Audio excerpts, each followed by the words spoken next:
As populations grow, so do demands for poultry and seafood. Innovations in lab-grown foods could help meet food sustainability needs in a more humane way.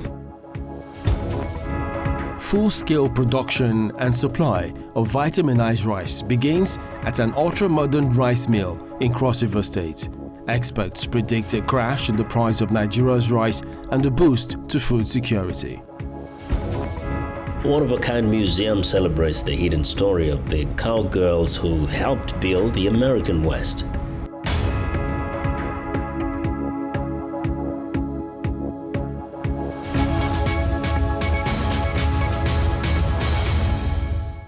Hello and thanks for tuning into the show that goes around the continent to bring you stories near and far. I'm Chamberlain Oso at Channels Television here in Abuja, and I'm joined by Vincent Makori from Voice of America in Washington, D.C. Well, thanks. I'm Vincent Makori at the Voice of America. Happy to be with you again for another edition of Africa 54. Let's start off with the latest from Nigeria. Channels Television brings you that story.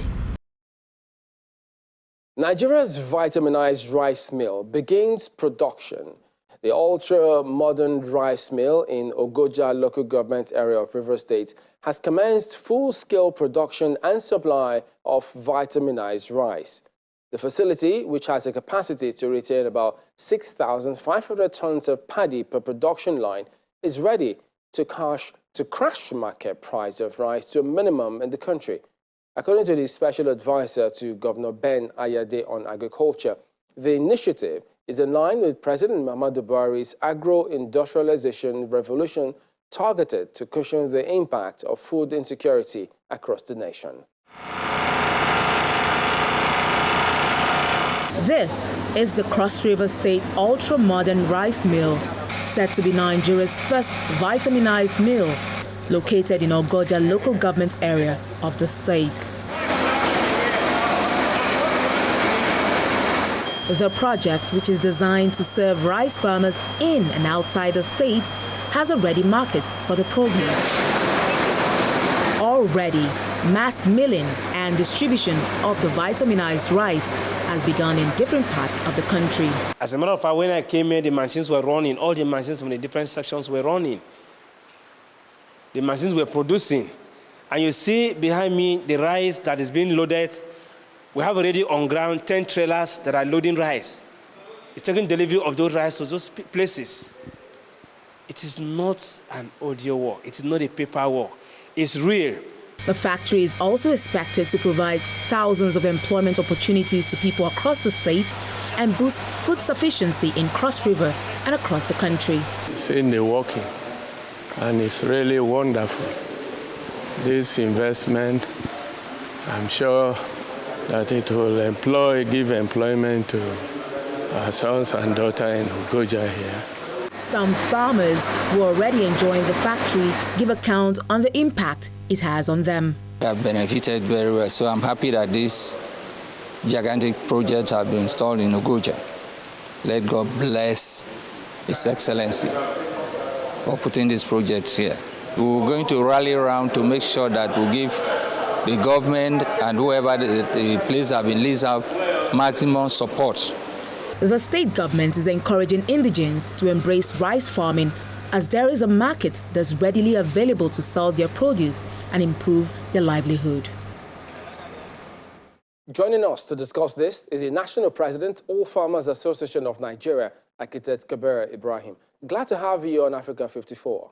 Thank you very much, Chamberlain. Now, this is the first vitaminized rice mill in Nigeria. Can you tell us what vitaminized rice is all about and what makes it different from the regular rice? Well, from what I have seen, the vitaminized rice is tastier. It tries to cut a niche in rice. So being the first one, if the rice is rolled out, it would take over all the rice that we have all over the place. So the question that we need to address is that it is made available to every nook and cranny of Nigeria, because it's a niche cutting venture, and we're very happy with the governor for that. And the effort should be really modeled by other governors so that we have this all over the country. We should be self-sufficient in rice because we have, by commission, made it the most important staple all over Nigeria. You know, speaking about it being a staple in Nigeria, even across the continent, do you see this initiative helping increase our production status, and perhaps to what extent? To a very large extent. You see, we have come from, importing rice with trillions of naira. Today, that is almost completely taken out. We produce as much as possible what we can use. Whatever comes into Nigeria is coming through the back door. And I believe if the institutions work very well, we will be able to have self-sufficiency inside Nigeria. The effort is paying good dividends because, in 2015 when it started, everybody thought it was a joke. But for now, people can only complain of the cost of rice in the market, but not its availability. We understand that this mill has a capacity to retain about 6,500 tons of paddy per production line. How is this going to crash the hike in the market of price of rice in the country as well? Well, you see, the simple logic of demand, elasticity of demand, will tell you that once you have availability, the tendency is that the prices will come down. There are many factors affecting price in Nigeria today. You see, the purchasing power of the naira has to be looked at. In other countries, I just came from Rwanda, you would be able to buy food in a restaurant and give dollars, and they will give you change in their currency. In Nigeria, it doesn't happen. This is what I have seen practically. I mean, it may not be logical, but I find that very, very intriguing. Well, that may well be some food for thought right there. But do you subscribe to the school of thought that this initiative will enhance food sufficiency in Africa? Of course it will. In fact, we are talking of the food system, the global food system. Since COVID-19 came, every country is on its own. So we must look at Africa, the food security in Africa, because invariably Nigeria feeds so many nations in Africa. So it is very, very important that we look at the thing globally in terms of Africa. Whatever efforts we make here will not only be useful for Nigeria, because we indirectly feed other nations of the world, of Africa, for instance. So if, as Professor Ayade is working on this, another person, another governor in another place is also doing that, it would augment what is happening. But if the whole thing becomes a household in Nigeria, that every government tries to do that, do heavy investment in terms of producing what is, whether we like it or not, it has come to stay that rice is staple. Everybody eats rice. And if you don't eat rice, you are not there. In the past, we used to eat rice in my village during ceremonies, during Salah or naming ceremonies or things like that. But today, everybody eats rice.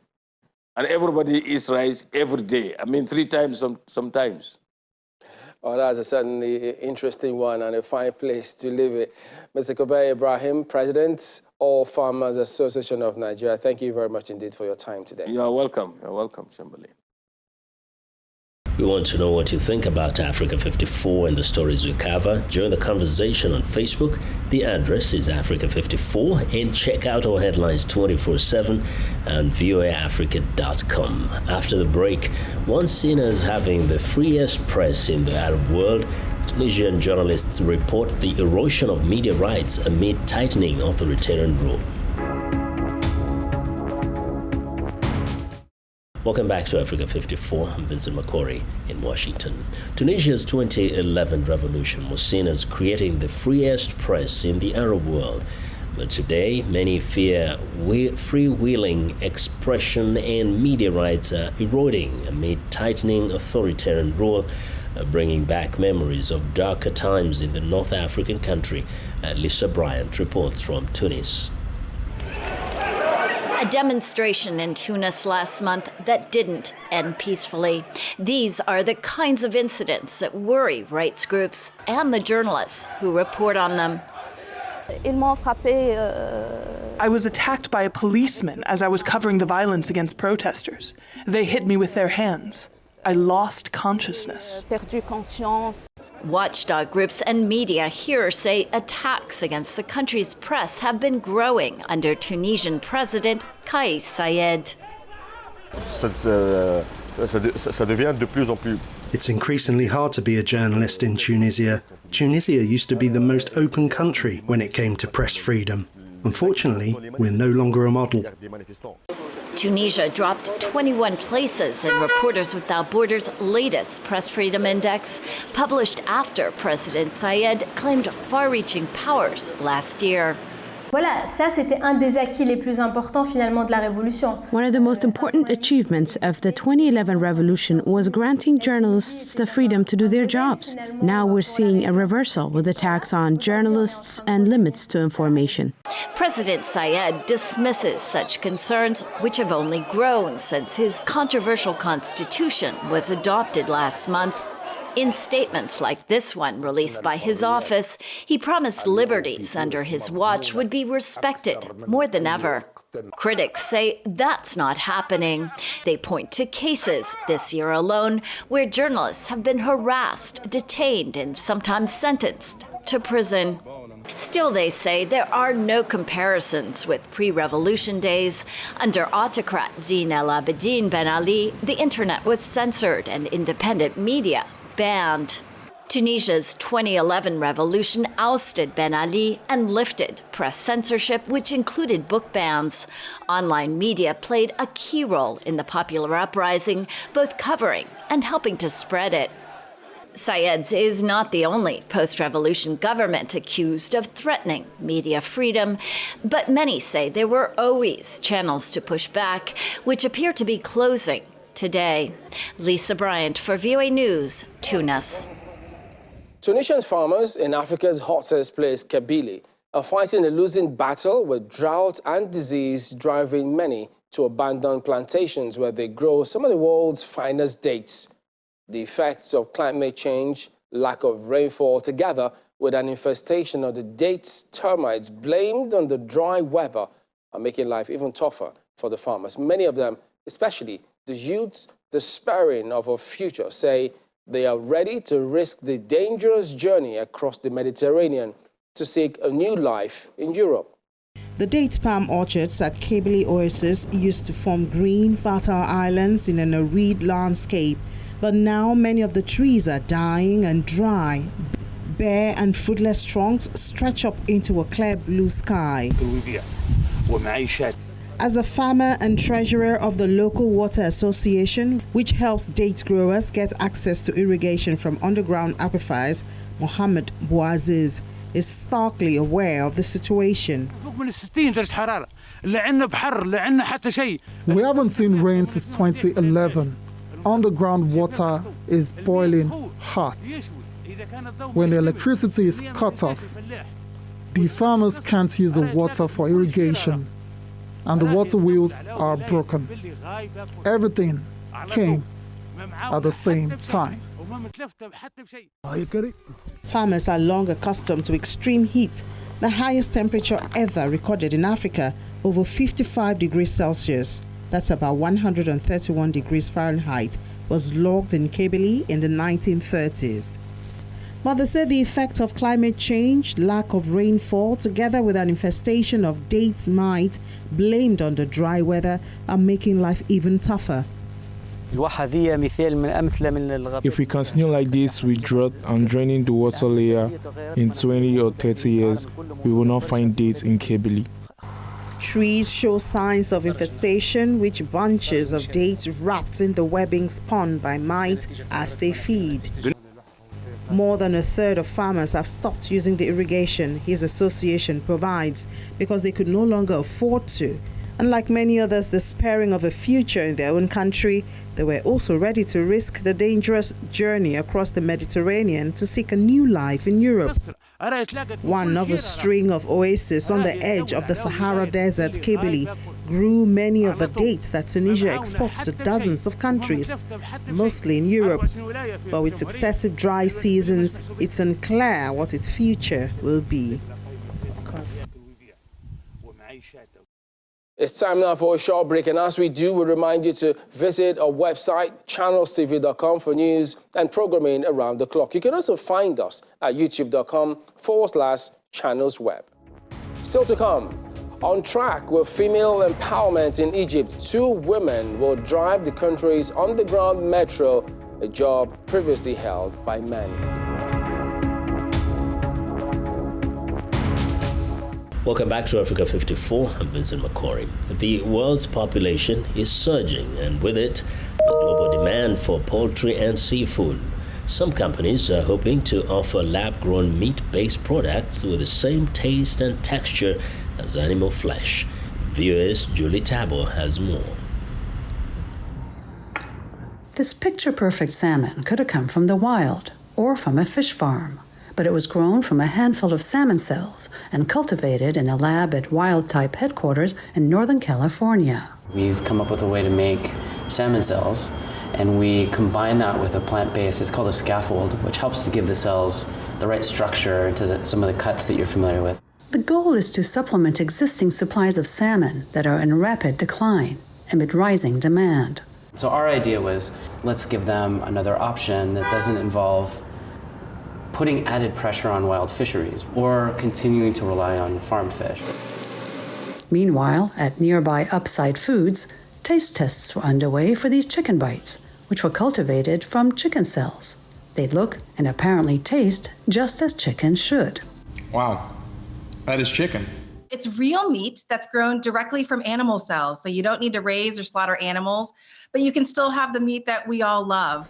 As Earth's population surges, the increased demand for meat and seafood is also impacting the environment. The overall greenhouse gas impact, the land, the water consumption, not to speak of the literally billions of animals that are slaughtered every year for our meat consumption. So we're excited that cultivated meat offers a better alternative for people that gives them the meat they love without the impact.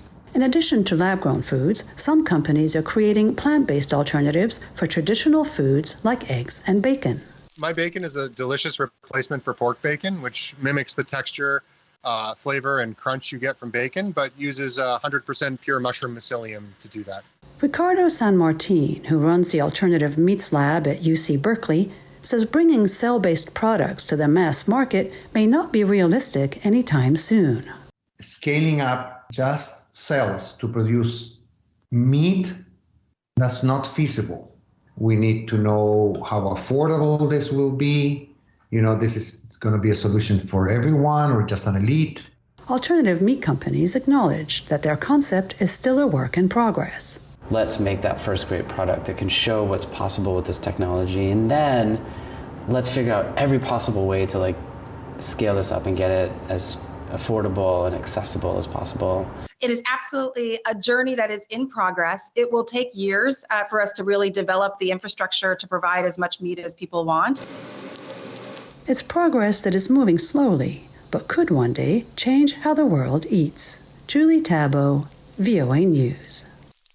2 Egyptian women have been hired to drive the country's underground metro, a job hitherto reserved for men.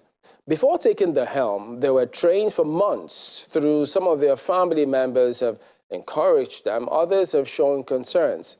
This is a precedent on the path to empowering women in Egypt and integrating them into various sectors of the economy. 2 Egyptian women considered the first to be trained and hired as underground metro drivers, are hoping they'll pave the way for more females to join the field. Hend Mahmoud and Susan Ahmed were trained for months by RATP Development Mobility Cairo RDMC, the company operating the country's 3rd metro line, before they took the helm. When I saw the advert for the job, I was so excited. I felt I could succeed in this position, coupled with the fact that it is the first time in Egypt. And I thought it would be great for me to be one of the first women to be in this place. The training prepared me to be responsible for the train without being afraid. In recent months, Egypt's Transport Authority has opened new lines for the metro connecting various areas of the capital. The biggest challenge, yet I see it as normal, is people's bewilderment. I even expected worse reactions, but to the contrary, most of the reactions were positive. A lot of people were very encouraging. A lot of people came to us after the end of our shifts to wish us good luck, and a lot of women were excited and asked us how they could apply to become metro drivers like us.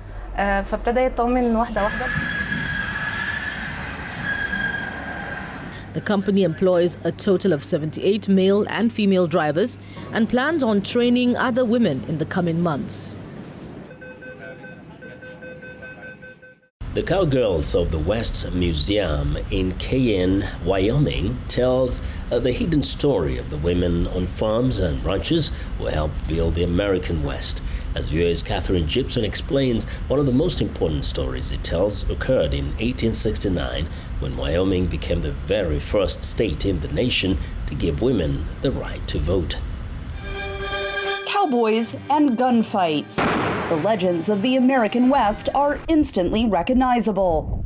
But in the western state of Wyoming, in the capital city of Cheyenne, one museum is trying to make cowgirls and the fight for women's rights a part of that story. Our grandpas and our dads all get celebrated out at the Old West Museum down here, and not one thing for our moms and grandmas, and that was not right.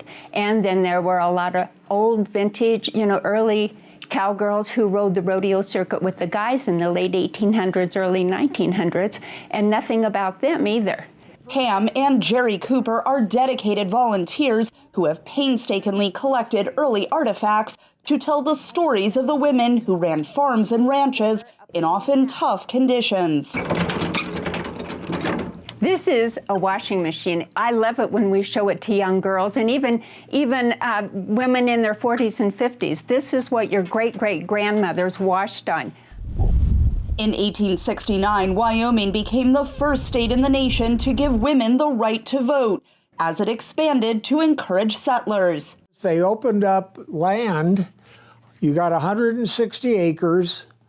If you build a living structure on it, and if you made a living off that land for 5 years, it was yours. It was called homesteading. What they didn't anticipate was several women came and homesteaded. So after 5 years, some of the women said, "Is this law true? Do we really get to vote?" And they were told yes. Nicknamed the Equality State, Wyoming also had the first female judge and female governor. And that reputation for independence extended into the early 20th century, when women rode bulls side by side with men. And if you see the big picture of this, this is all mud around here. So here she is. She's got that bull down with her arm around his neck, and she's waving. I mean, how could you not have her as your hero? The nonprofit museum came close to closing during the COVID-19 pandemic, but was saved by community donations. This woman came up to me and she handed me a $100 bill for a donation. And she said, "It's about damn time." And that's the way most of the women feel. This place is great. The information, the knowledge, stuff that we can't lose, the history we can't lose, why women got to vote, why this state was so important. History the Coopers say is a humbling experience to preserve.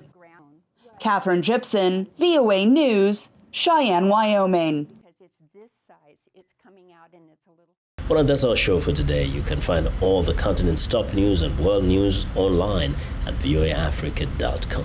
Check it out. I'm Vincent McCory in Washington. Channels Television has our last word. We look forward to bringing you another show next week. Do remember, channelstv.com is your source for news and other programming. I am Chamberlain, so thank you for watching. Goodbye.